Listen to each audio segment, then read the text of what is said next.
Hello guys, welcome back to Beyond 23. Michael Clark with you, and today we have Arvinder Singh, the Gujarat Titans CEO, joining us. Now this position must be a difficult one, there's no doubt about it. Trying to run a business with athletes can't be easy. Very interested to get to know his take on how the success of this franchise has played out after winning their very first year when they entered the IPL in 2022, and now how to continue that success both on the field and off the field. Arvinder Singh, thank you for your time. Arvinder Singh, mate, honestly, I can't thank you for your time. I know you're travelling, I know you're looking after the team, I know you're winning, that's a good sign as well, but Matt, I really appreciate you giving your time. But to be honest, I think, you know, there's always a lot of interviews and conversations around cricket teams with players. Then you probably go to support staff, but very rarely do we get the opportunity to speak to a CEO. So mate, thank you for coming on Beyond 23. And tell me how you got involved. I know you love cricket, but also tell me about your position and role and how you manage that, you know, to run a business and also run a sporting team. Okay, so now you've asked me a number of questions in one. I'll try and answer them one by one. Yeah, I have been kind of involved with the IPL from its very inception in 2008.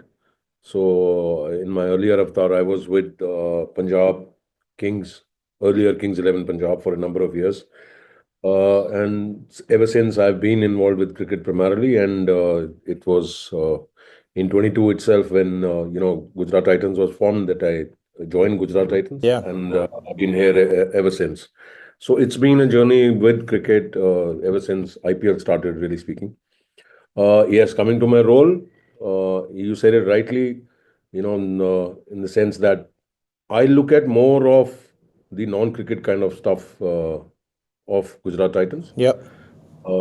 And I have a small team of about 15 who are with me throughout the year. So we are employees of the companies. But when we get closer to the season and we have a number of agencies working with us and, the number of people who are with us through the season directly involved with Gujarat Titans, I think goes up to more than about 300 to 400 people at one go. Wow. It's a pretty large organization, let's say from February through till June. Yeah. It's a very, very large organization. And I'm talking of people who work directly. Indirectly, you can take that number to about anywhere close to about 5,000 people. Yeah, crazy. So it is a big operation in itself, and everything other than cricket. I mean, when I say everything other than cricket, obviously there are no clear-cut silos, so to say. We at Gujarat Titans have right from the very beginning been very conscious of the fact that we want the experts to run the cricket side of it, and we do not, as a conscious effort, interfere in how they take their cricketing decisions. Yeah, is that hard, buddy, to separate that? No, not really, really, and that stems from the fact as to how we started off in 22, and you know that it has held us in good stead over the last. Well, you won. Come in first year and win the IPL. What a feeling that must have been. Oh, absolutely. So that's what. If you allow me 20 seconds, I will explain as to what from a working perspective how we work. Yeah, please. To the extent that none of us, whether it's me or whether it's the owners of the franchise, ever get involved in discussions related to player selection or team composition, or even attend team meetings, or no questions ever asked. It's just that they leave it to the experts, and they've been delivering for us. So what more can you ask for?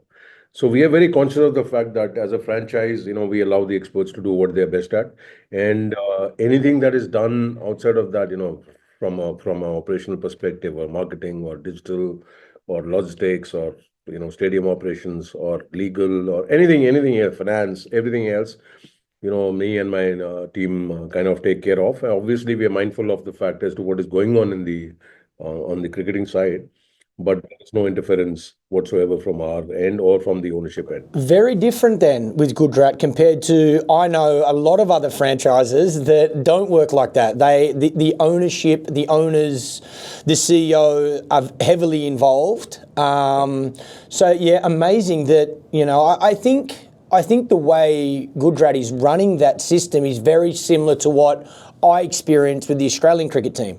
It's very much, you are one family, but two separate divisions. The business runs the business and the athletes play the sport.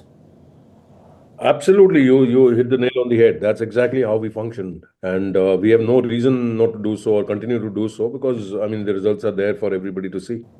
How then do you manage on the business front?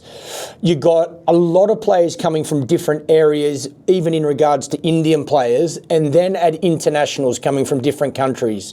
How do you manage that to keep Gujarat's partners, sponsors happy, but also I'm certain you want the players happy as well, so they can do what's required to make the money for the business, but also play the best cricket, have success. So there has to be a balance between the two for sure. And I don't know whether you've noticed or not, right from the inception of Gujarat Titans, we have been pretty mindful of the kind of brands that we align with to start with. For us, any additional money to start with, was never the driving force. It was about the brands that we align with, who understand what we stand for, and who can align their marketing objectives or their, from a visibility perspective, whoever is looking at it, using us as a tool, using Gujarat Titans as a tool to leverage their businesses.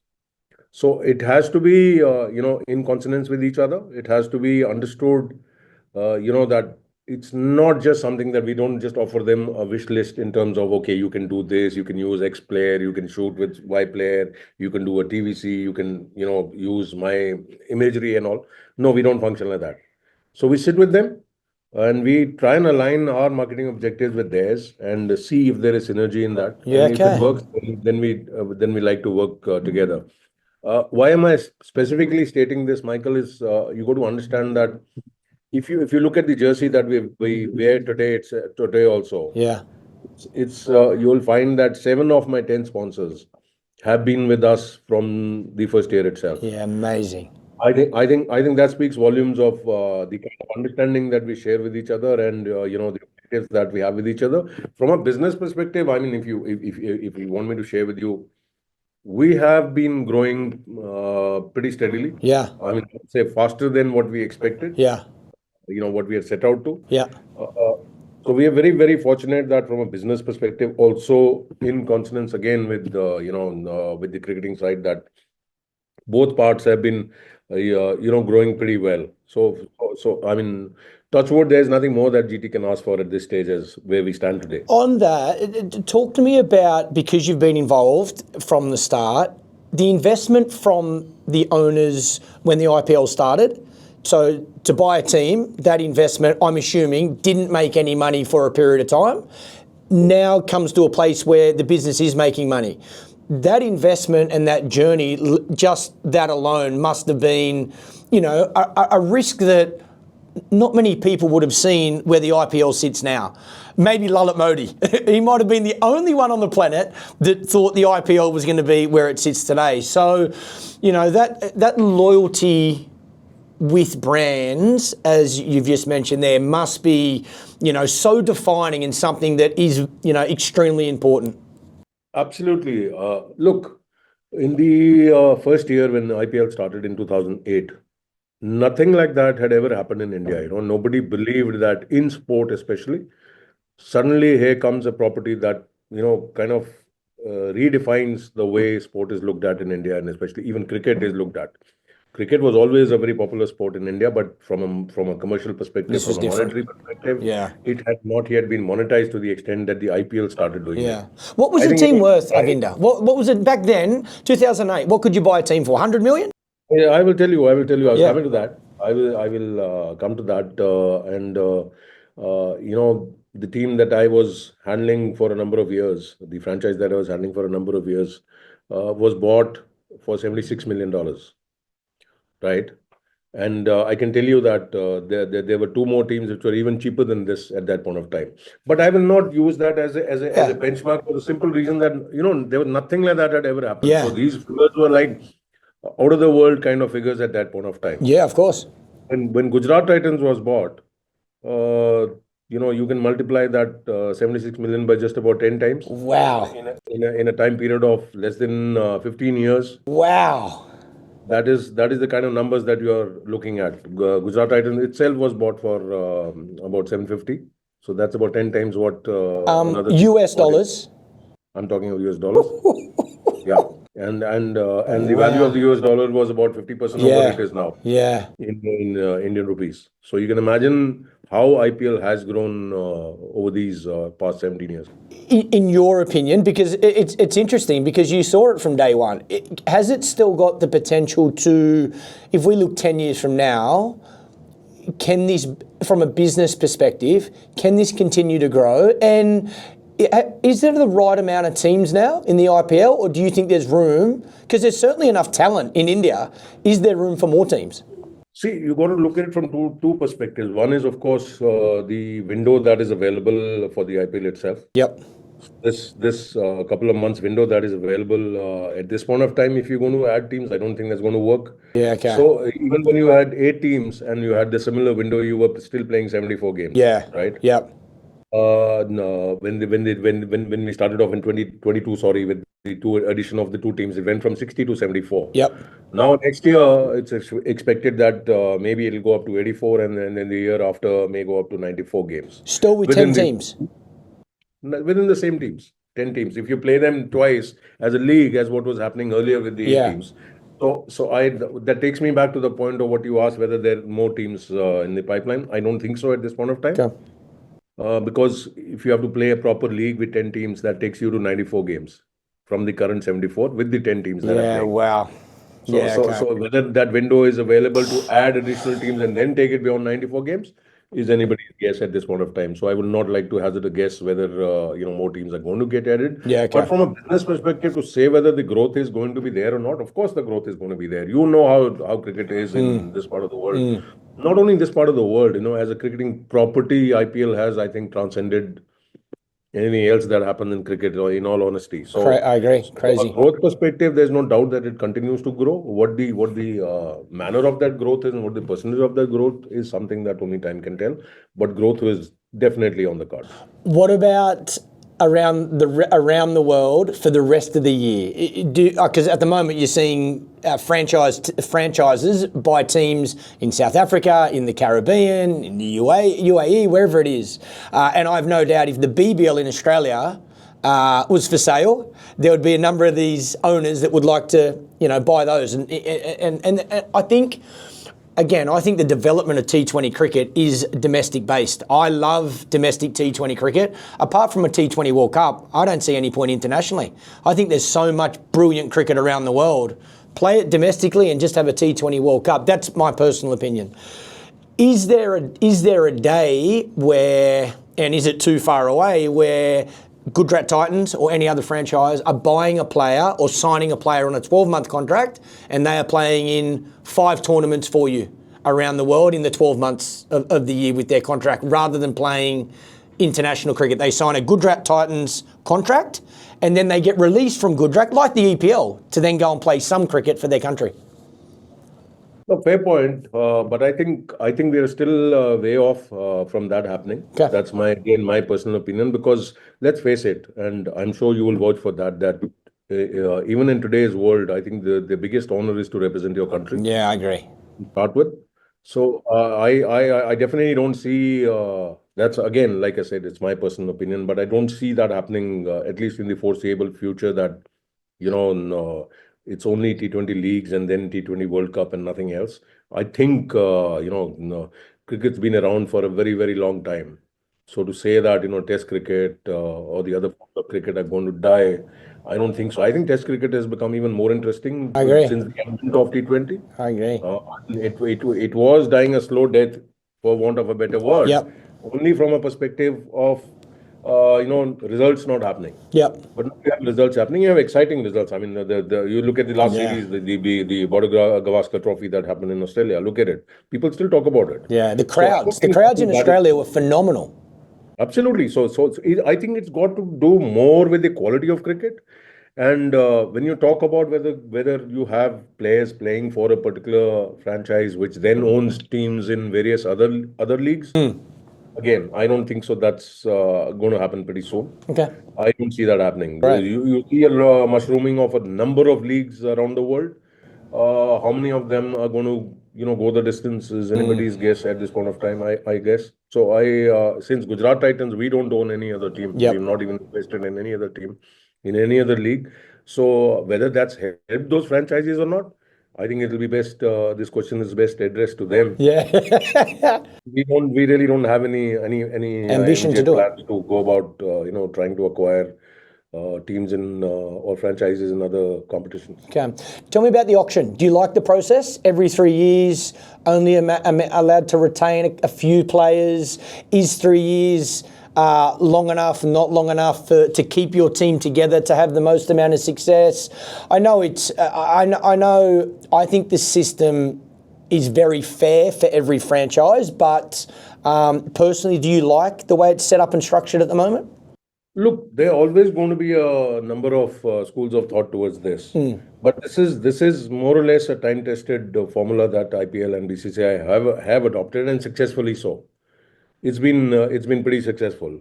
There's always a case in point for somebody to argue saying that you spend 3 years building on a team, and then suddenly you're left with only a maximum of five of them, Yeah. and you're trying to rebuild a team, etc. and all.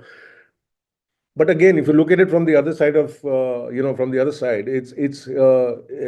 is the beauty of the IPL? The beauty of the IPL today, and you're seeing it happening now, is that on a given day, any one of those 10 teams can beat each other, So right? true. So That was always because there is a kind of a level playing field for everybody, and it's not just in monetary terms that one franchise can be bigger than the other, yeah. right? Yeah. So there has to be a balance if you want to, because it's not.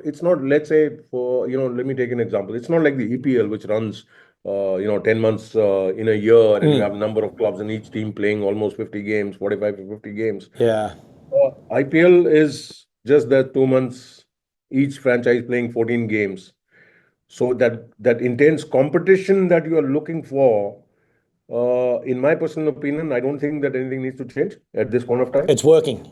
Yeah, absolutely. Yeah, I agree. In any franchise, and I can say with a little bit of experience behind me, uh, if you can build your core, in any team, Yeah. and you would understand this Yeah. better than I do, the core of the team, if you can retain and then build on it, Yeah. that is something, you have to have a long-term perspective towards that. And it's not that you can go to the auction and still not acquire at least the fringes of that core that you may have missed out in any auction. So it is what it is, really speaking, and it's worked well, I would say. I for one don't see any change happening soon on that count. There wouldn't be many more competitive and more successful competitions in the world. Any sport.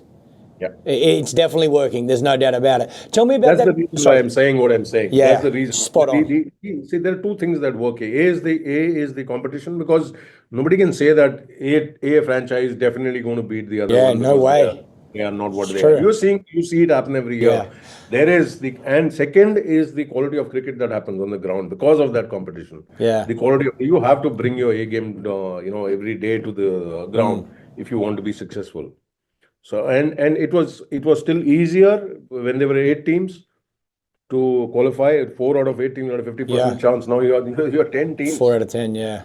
Yeah, it's 10 teams, tough. and only the top four qualify. So it is very, very Competitive, yeah. competitive, I must say. Tell me about the feeling in 2022 when you guys did win the IPL. That must have been unbelievable. Oh, you bet. Absolutely. For a new franchise to just walk in, and let me tell you that from the day I joined and to the first game happening, there were exactly 56 days. 56 days. Unbelievable. We went to that auction. If you remember, we did not even have a logo. We just went with the name we had announced the day prior, 2 days prior to that. So that's where we started from. But I think kudos to everybody who's been involved with from top to bottom. With GT to start with, it was a very, very small team in 22. I'm talking of the management side. And then for Vikram, Ashish, the others to come together and create. See, one thing that we pride ourselves, and I'm sure you would have heard about. Everybody talks about the culture and Yeah. how we treat our players and how we take care of our players and all that. It's not that we are mollycoddling them, definitely not. But we'll make them feel at home. Yeah, it's so good. We make them feel at home. We make them feel part of the family called Yeah. Gujarat Titans. I'm sure everybody aspires to do that. I think we just do it a little better. Yeah, amazing. So that is something that, if you have seen the journey of Gujarat Titans of the last 3 years and during this year also, you'll notice that the ability of the cricketing brains to get the best out of the players Yeah. is what and everybody realizes that it's not just the amount of hours that you're putting into batting. You're not going to teach them anything at this point of time. They're all professionals. You can't teach them during this period. Yeah, it's true. They come here to perform, not to learn. Yeah, play, recover, travel. Play, recover, travel. Exactly. It's a very intense period. I can tell you it's a very Yeah. intense period. But if I show you now, I'm sitting in the team room of Gujarat Titans. We just got back on a flight from Hyderabad. Yeah. If I could show you what's happening in the team now, you'll find a number of players chilling Yeah. out there, Yeah. families there, kids shouting. I don't know whether you can hear them. There were No, drums being played in the amazing. background.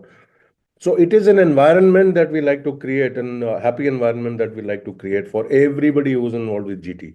Very Each and special. everyone. Very Players, special. support staff, management, One big anybody family. who's involved with us. So, and I think it's worked well for us. So Yeah. that's a lot of people ask me this question. Who What do you do play guys in the do? final? Gujarat Titans versus who in the final this year? No. I think it's a too premature to start talking about that. We would rather first get to qualification. Yeah. You guys are playing well. Happy You're off to a where we good stand, start. of course, but Yeah. we never we never make loud statements about where we're going to be next week or 10 You days from know the player, and I know he's been spoken about a lot. That I'm, from a commentary perspective or being out of it and really enjoying watching is your captain, Shubman Gill. I know there's a lot of talk and expectation about him as a player, but it's nice for me to sit and watch him tactically as a captain when things don't go to plan, and generally always happens. That camera's on you as a captain, so you can see his mannerisms, you can see how he handles the loss that you guys have had, and I feel like this young man, talent is a given, batting is a given, but how he's handling the leadership has been super impressive. That's wonderful to hear, Michael, and a lot of people have come back and said that to us and to him. So last year when he started off as a captain, and I can share with you now that it was not something that was planned for last year. Yeah. We lost out on Hardik, and Yep. then Shubman had to step in. But the franchise mate took a very conscious call last year. Are we going to invest in somebody only for a season or two, or are we going to look for somebody term. who may not be at that point of time, may not be, because the signs of being a leader were always there from the time that he joined GT. He was always part of the leadership group, so to say. There was Hardik, and there was Ashish, there was Vikram, there were other senior players, there was Rashid, and then we had Kane last year. So there was a kind of an ecosystem around him that was working towards ensuring that he gets all the help required on and off the field to become a very successful captain and a leader, more importantly. It's very, very heartening to see the kind of signs that we are seeing this year of the change that has happened from last year to this year.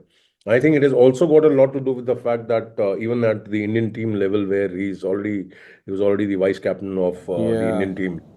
So the signs are all there, and I agree with you that I think we're going to see a lot of him in the leadership role going forward, not just with Gujarat Titans, but way beyond that. Two questions from an Australian's perspective. Your favourite city in Australia, the first one? Brisbane. Brisbane. Great part of the world. Why do you love Brisbane? So in my earlier avatar, when I was still in the army, that was the city that I first went to in Australia in the year of the Lord 2004. If I'm not wrong. Amazing. And I just loved that place. Yeah, When I got out of uniform, that was the first place that I went back to because I wanted Amazing. to explore that place. I loved the vibe of Brisbane. Oh, unreal. I agree, mate. I love Brisbane. Queensland, beautiful city. And the second one, Australia play England in 5 test matches in the Ashes. Obviously, after India hopefully beat them. Who wins the Ashes in Australia?